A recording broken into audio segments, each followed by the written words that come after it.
చూడండి పైకి మామూలుగా స్వాదిష్టాన చక్రానికి సంబంధించి ఈరోజు ప్రాణాయామం.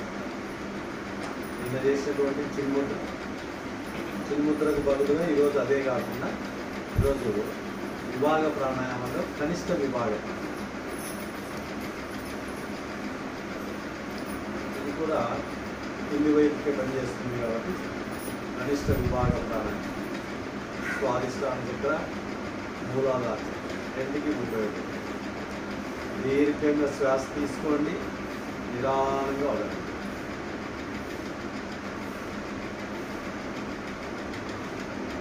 ఈ ముద్రను పడుకోబెట్టద్దండి. ఇలా సైడ్ లాక్ చేసినట్టున్నారు, నడుము లాక్ చేయాలి.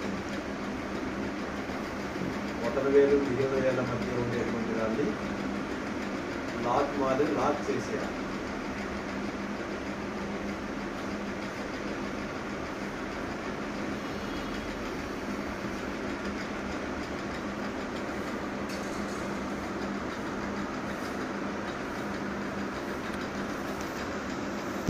దీర్ఘంగా తీసుకోండి.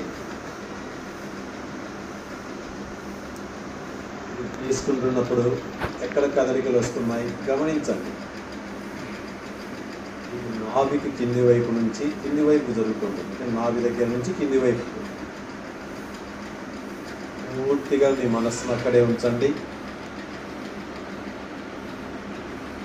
రిలాక్స్డ్గా తీసుకోండి, ఒత్తిడి వద్దు. పూర్తిగా తీసుకోండి, కొద్దిసేపు నిలబడండి, నిదానంగా వదిలేసి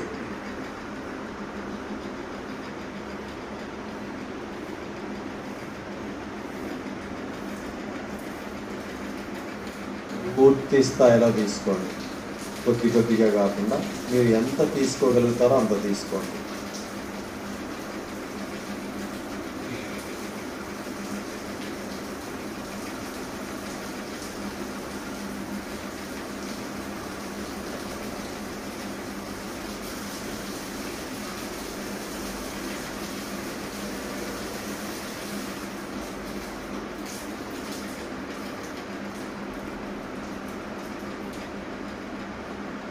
దీర్ఘ శ్వాస.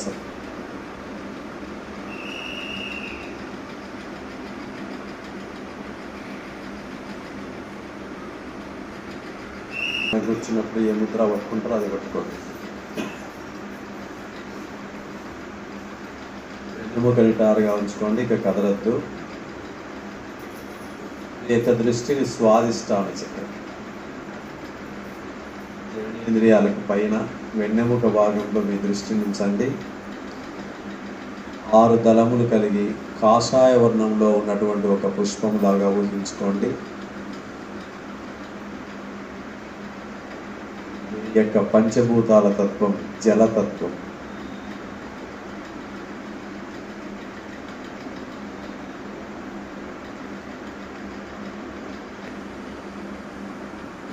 బీజాక్షరం వం.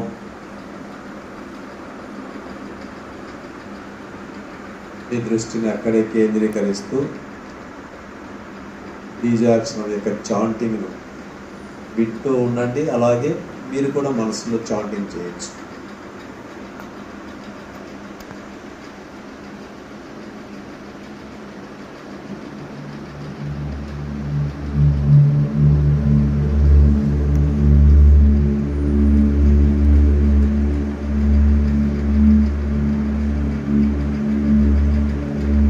దృష్టిని పూర్తిగా స్వాదిష్టానం మీదనే ఉంచండి.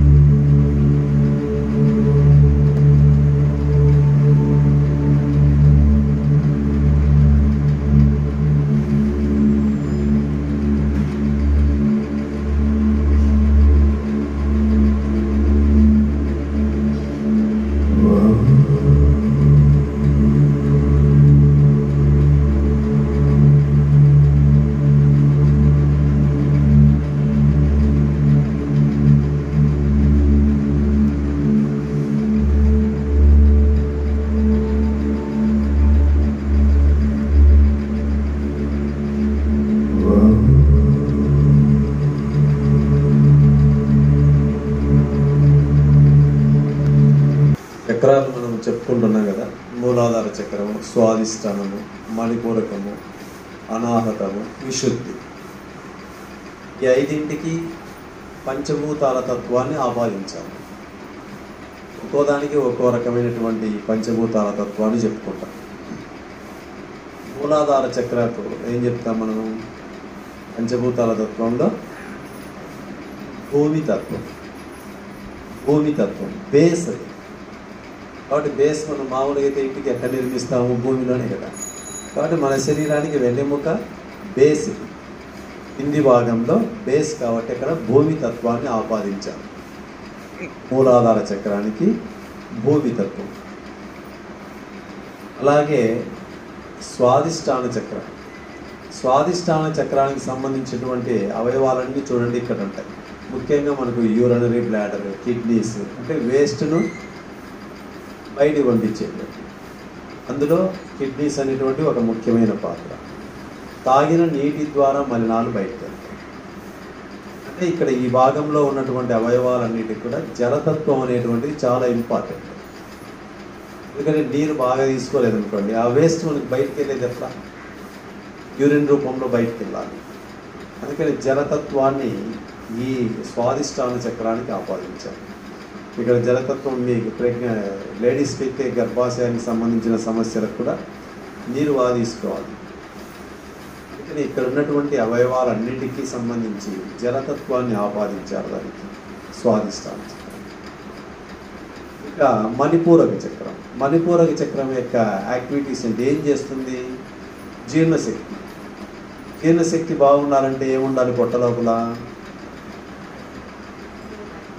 అగ్నితత్వం ఉండాలి, అగ్ని ఉండాలి, వెచ్చదనం ఉండాలి. అందుకనే గురూజీ ఎప్పుడైనా వస్తూనే ఫస్ట్ చెక్ చేసుకోలేడు, పొట్ట మీద చేయి పెట్టుకో అంటాడు. ఇక్కడ గోరువెచ్చగా ఉండాలి, ఇక్కడ కొంచెం ఎక్కువ ఉన్నా పర్లేదు, ఇక్కడ ఉండాలి, వేడితత్వం ఉండాలి. పొట్ట లోపల వేడితత్వం లేకపోతే జీర్ణం కాదు. అందుకనే ఆహారం తీసుకుంటూనే రైట్ సైడ్ శ్వాస జరిగింది అనుకోండి, మనకు సూర్యనాడితో శ్వాస జరిగినప్పుడు వేడితత్వం పెరుగుతుంది పొట్ట లోపల, డైజెషన్ స్పీడ్ అవుతుంది. అందుకని ఎవరైనా కూడా తింటూనే కొద్దిమంది పడుకునేస్తారు కదా, ఆ పడుకున్నప్పుడు ఏం చేయాలంటే లెఫ్ట్ సైడ్ తిరిగి పడుకోవాలి. ఇటువైపు తిరిగి పడుకుంటే అప్పుడు ఇటువైపు శ్వాస పనిచేస్తుంది, రైట్ సైడ్ శ్వాస గతి మారిపోతుంది. అప్పుడు డైజెషన్ స్పీడ్ మీకే తెలిసిపోతుంది. అసలు ఇలా పడుకుంటూనే ఆ పొట్ట లోపల కదలికలు మీకు తెలుస్తాయి. రైట్ నాస్ట్రిల్ ద్వారా ఎప్పుడైతే శ్వాస జరుగుతుందో ఆటోమేటిక్గా ఇక్కడ వేడితత్వం పెరుగుతుంది, స్పీడ్ డైజెషన్ అవుతుంది.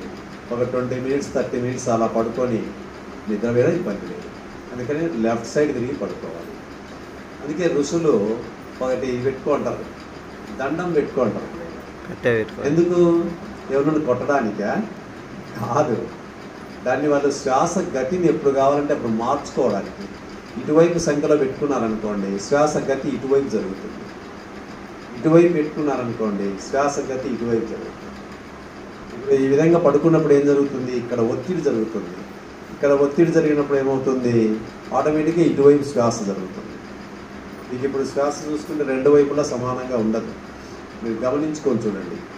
ఇప్పుడు నాకు లెఫ్ట్ సైడ్ బాగా జరుగుతుంది, రైట్ సైడ్ తక్కువ ఉంటుంది. రైట్ సైడ్ నేను తిప్పాలనుకోండి, ఇటువైపు తిరిగి పడుకున్నాను అనుకోండి, లేదా ఇక్కడ ఒత్తిడి తీసుకొచ్చారనుకోండి, ఆటోమేటిక్గా మారిపోతుంది, శ్వాస గతి మారుతుంది.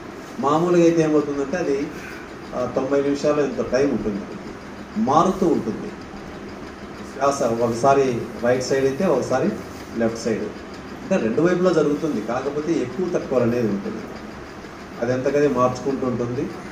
ఉదయం లేచినప్పుడు మనం రజోగుణం అంటే బాగా పనులు చేసుకోవాలనుకునేప్పుడు రైట్ సైడ్ శ్వాస ఆడేటప్పుడు మొదలు పెట్టాలి అంటారు. అందుకే కుడి పాదం ముందు పెట్టాలి వెళ్ళి చెప్తుంటారు. అలాగే నిద్రకు పడుకునేటప్పుడు మనకు లెఫ్ట్ సైడ్ బాగా శ్వాస జరుగుతూ ఉంటే హాయిగా నిద్ర వస్తుంది. ఇది శ్వాస గతిని బట్టి శరీరం ప్రవర్తిస్తూ ఉంటుంది. ఈ విషయాలు మనకు తెలియవు, కానీ బాడీ తన పని తాను చేసుకుంటూ వాటిని ఎలా మార్చుకోవాలో అలా మార్చుకుంటుంది. కాబట్టి పొట్టకు సంబంధించి అగ్నితత్వం చాలా ఇంపార్టెంట్. కాబట్టి మణిపూరక చక్రానికి అగ్నితత్వాన్ని ఆపాదించాలి. ఛాతి, ఛాతీ భాగంలో ఏముంటాయి మనకు main important heart, lungs, heart. రెండు కూడా వాయువుకు సంబంధించినటువంటి అవయవాలే. అంటే రెండింటికి కూడా ఏం కావాలి? ఆక్సిజన్ కావాలి, అంతే కదా. ఆక్సిజన్ తీసుకుంటేనే లంగ్స్ ఆక్సిజన్ తీసుకుని హార్ట్లో రక్తం శుద్ధి కావాలంటే ఆక్సిజన్ కావాలి. ఇవి రెండు ఇక్కడ సక్రమంగా పనిచేస్తేనే మిగతా రెండింటినీ కూడా ఇవి మెయిన్ ఇవి. అందుకని ఇక్కడ అనాహత చక్రం, అనాహత చక్రానికి ఏ పంచభూతాల తత్వాన్ని పెట్టారంటే వాయుతత్వం. అలాగే విశుద్ధి, ఇక్కడ చూడండి, అంటే శరీరం లోపలంతా కూడా ఆకాశతత్వం ఉంటుంది. ఆకాశం అంటే ఏంటి? శూన్యమే ఆకాశతత్వం ఉంటుంది. మరి లోపల ప్రతి చోట మనకు అక్కడక్కడ శూన్యం అనేది ఉంది. శూన్యం లేదనుకోండి, మనకు పంచభూతాల తత్వం కండరాలలో కానీ ఎముకల్లో కానీ భూమితత్వం ఉంటాం. నీటి తత్వం మనకు తెలుసు, బ్లడ్లో ఉంది, ఎక్కడైనా కూడా నీటి తత్వం మనకు తెలుస్తూ ఉంటుంది. వాయుతత్వం తెలుస్తుంది, అగ్నితత్వం తెలుస్తుంది. ఆకాశతత్వం ఎందుకు అని మనకు డౌట్ రావచ్చు. ఆకాశతత్వం అంటే ఖాళీ ప్లేస్ ఎక్కడెక్కడ ఉంది? నాస్ట్రిల్స్లో ఉంది, లంగ్స్లో ఉంది, హార్ట్లో ఉంది. ఖాళీ ప్రదేశం ఎక్కడంటే ఎక్కడ. ఇప్పుడు మనకు ఆకాశతత్వం లోపల లేదనుకోండి, మనం ఎంత ఎత్తు ఉండేవాళ్ళని చెప్పండి? అంతకంటే ఎక్కువ ఎత్తు ఉంటాం. ఎందుకు? అవయవాలన్నీ దగ్గరగా పొందికగా పెట్టారనుకోండి, అసలు ఖాళీ ప్రదేశం లేకుండా పెడితే ఇంత ఎత్తు ఎందుకున్నారు? మనం తగ్గిపోతాం. కాబట్టి ఆకాశతత్వం దేనికి ఎంత ఉండాలనేటువంటి ఆకాశతత్వం కూడా బాడీకి చాలా ఇంపార్టెంట్. ఇక్కడ ప్రాంతంలో మనకు ఆకాశతత్వం చూడండి, రెండు నాస్ట్రిల్స్లో ఆకాశతత్వం ఉంటుంది, గొంతు భాగంలో ఆకాశతత్వం ఇక్కడ ఉండాలి. ఇక్కడ అడ్డపట్టి ఏమవుతాం? వెళ్ళిపోతాం, అంతే, ఏమీ లేదు, ఊపిరాడదు. చాలామందికి అదే ఏదైనా జరిగినప్పుడు లేదా బాగా గ్యాస్ పట్టేసినప్పుడు అది ఊపిరాడగా అప్పుడు భయపడేస్తారు. కాబట్టి ఇక్కడ ఆకాశతత్వం ఖచ్చితంగా బాగా ఉండే తీరాలి. ఈ ఆకాశతత్వం అనేటువంటిది ఇక్కడ బాగున్నప్పుడు శ్వాస ప్రక్రియ బాగా జరుగుతుంది, తీసుకునేటువంటి ఫుడ్ కూడా ఏ ఇబ్బంది లేకుండా కిందికి వెళ్ళిపోతుంది. అందుకని ఇక్కడ ఆకాశతత్వాన్ని ఆపండి. చూడండి ఎంత క్లియర్గా పంచభూతాల తత్వాన్ని మన శరీరానికి భగవంతుడు ఆపాదించడం చూడండి ఎంత బాగుందో. అంటే ఏ అవయవాలను ఎక్కడ ఉంచాలో అక్కడ ఉంచుతూ, ఎంత దూరంలో ఉంచాలో అంత దూరంలో పెట్టు, దేనికి ఏ తత్వాన్ని ఆపాదించాలో దానికి ఆ తత్వాన్ని కావలి పెట్టాడు. అంటే అన్ని పనులు ఒకరికే పెట్టకుండా ఎవరికి ఏ పని అప్పగించాలో ఆ పని అప్పగించాలి. అంటే మన బాడీని ఏదో ఇష్టానుసారం అలా పడేయలేదు. ప్రతిదీ కరెక్ట్గా అన్నిటికీ సూటబుల్ అయ్యేటట్లు, ప్రతిదీ అంటే మన ఆలోచన ధోరణికి కానీ మనం చేసే పనుల కోసం కానీ అన్నిటికీ సరిపోయేటట్లు సక్రమంగా దాన్ని తయారు చేసి ఇచ్చాం. అంటే ఏది కావాల్సిన తనకు తాను చేసుకోగలిగేటువంటి శక్తి మన బాడీకి ఉంది. కానీ మనమైతే దాని మీద నమ్మకమే లేదు అసలు. ఏదో అది చేస్తే బాగుంటుంది, ఇది చేస్తే బాగుంటుంది, బయటికి పరిగెడుతున్నాం. కానీ నీ లోపలనే ఔషధాన్ని పుట్టించుకోవచ్చు అనేది నీకు అర్థం కాదు. అంటే మన శరీరానికి సంబంధించి ఏదొచ్చినా మన శరీరం లోపలనే మనం ఔషధాన్ని పుట్టించుకోవచ్చు. ఔషధం అంటే మందు. కానీ మనం ఎంతసేపు బయటికి వెళ్ళి అది చేసి ఇది చేసి ఏదేదో చేసుకొని దీంట్లోకి ఎక్కువ అనవసరమైనటువంటి కెమికల్స్ పంపిస్తూ దీన్ని ఇబ్బంది పెడతాం. అందుకని ప్రతిదీ ఏం కావాల్సిన ఇక్కడేంది. మనం ఇంట్లో అన్నీ రెడీగా పెట్టుకుంటాం కదా. ఏదైనా కొన్ని వస్తువులు ఏదైనా రిపేర్ వచ్చినప్పుడు చేసుకోవడానికి స్క్రూ డ్రైవరు, కటింగ్ ప్లేడు అన్నీ ఉంటాయి కదా మనకు. అన్నీ పెట్టుకున్నట్టే దీనికి కూడా అన్ని లోపల ఉన్నాయి పాపం, అన్నీ పెట్టుకొని ఉండేది. కానీ మనం అవకాశం ఇవ్వడం లేదు. మనం అవకాశం ఇవ్వకుండా ఏం చేస్తున్నామంటే ఏ చిన్నది ఇచ్చినా ఎవడు భరిస్తాడు? ఏదో ట్యాబ్లెట్ వేస్తే పోతుంది, ఏం భరించాలని అంటారు. దానికి పాపం దాని టైం ఇస్తే దాన్ని ఏం చేసుకోవాలో అది చేసుకోగలరు. మొట్టమొదటిగా డైజెస్టివ్ ట్రాక్ రెస్ట్ ఇవ్వాలి. ఎందుకంటే ముందు దానికి ఆ పని మెయిన్. మనం తింటూ ఉంటే అది జీర్ణం చేయాలి. మనం ఆపేసామనుకో అది అరే శరీరంలో ఎక్కడెక్కడ ఏదైనా ఇబ్బంది ఉందా పోయి రిపేర్ చేసుకొని వస్తాం. మనం ఆ టైం ఎక్కడ ఇస్తున్నాం? దానికి 3 పూట్లను 4 పూట్లను వీలైతే 5 పూట్లనే వేసేస్తున్నాం. పాపం దానికి ఒక మధ్యలో అసలు ఖాళీ టైమే లేదు. తినడానికి ఆపేసినప్పుడే రిపేర్ జరుగుతుంది. దానికి 2 పనులు, ఒకటి జీర్ణం చేయడం, 2 రిపేర్. రిపేర్కి ఎక్కువ టైం ఇస్తే ఆటోమేటిక్గా మలినాలన్నింటినీ బయటికి తోసేస్తాం. అప్పుడు మన శరీరానికి జబ్బు వచ్చే అవకాశం లేదు. ఎక్కడైతే మలినాలు పేరుకుంటాయో అక్కడ జబ్బు వస్తుంది. మోకాలలో వేరుకుంటే మోకాల నొప్పులు వస్తాయి, కిడ్నీలలో వేరుకుంటే స్టోన్స్ వస్తాయి, గాల్ బ్లాడర్లో వేరుకుంటే స్టోన్స్ వస్తాయి, హార్ట్లో వేరుకుంటే కొలెస్ట్రాల్. అంటే రూపం మారుతుంది కానీ మలినాలు మాత్రం ఒకటే. ఎప్పటికప్పుడు బయటికి వెళ్ళిపోతున్నాయి అనుకోండి, ఏ ఇబ్బంది లేదు. అందుకే చూడండి, పశుపక్షాదులకు జంతువులకు ఎందుకు ఇబ్బందులు ఉండవు? కంటి చూపు కానీ మోకాలను కానీ ఎందుకు ఉండవు? వాటి లోపల మలినాలు స్టోర్ కావు. ఇదే టౌన్లో ఉన్నటువంటి ఆవులను చూడండి, మీరే గమనించుకున్నాను, అన్నీ కూడా అక్కడ పడుకొని ఉంటాయి. వీటి యొక్క కదలికలు ఎలా ఉంటాయి? మన పల్లెల్లో ఉన్నటువంటి ఆవులు, ఎద్దులు, ఎనువులు ఎలా కదులుతుంటాయి, అవి ఎంత యాక్టివ్గా ఉంటాయి, ఇవి ఎలా ఉంటాయి. అంటే వీటి శరీరం అలా తయారైంది. కారణం ఇవి తినే ఆహారం అలాంటివి. లోపల క్లీనింగ్ ప్రాసెస్ లేదు. అందుకే అవి పేడ వేస్తే భరిస్తామా? కారణం ఏంటి? లోపలంతా కుళ్ళిపోవడం, మలినాలు పేరుకుపోవడం. అదే అక్కడ తీసుకునేటువంటి పేడను మనం ఏ ఇబ్బంది లేకుండా చేతితో పట్టుకొని తీస్తాం. ఎందుకంటే అక్కడ ఎప్పటికప్పుడు బయటకు వచ్చేస్తుంది. లోపల ఎటువంటి మలినాలు పేరుకొని వేయటువంటి అవకాశం లేదు వాటి. అందుకని అవి ఉండడం కూడా యాక్టివ్గా ఉంటాయి, పని కూడా అట్లా చేస్తాయి. ఇవి చూడండి, మనం గట్టి కొట్టిన పోవడం లేక ఎందుకు రోడ్లో పడుకొని లేకుండా ఇవి తమోగుణం, శరీరం అంతా సోమరితనం వచ్చేస్తుంది. వీటికి కూడా టెస్ట్ చేస్తే షుగరు, బీపీలు ఉన్నాయట. బీపీ ఉందో లేదో తెలియదు కానీ షుగర్ అయితే ఉందని చెప్పేశారు, టెస్ట్ చేశారు. ఏది? టౌన్లో మనం పెట్టిన ఆహారం తినేటువంటి ఆవులకి. మన చేయి పడిందంటే అంత సులభమా? అంతే, పడిపోవాల్సిందే.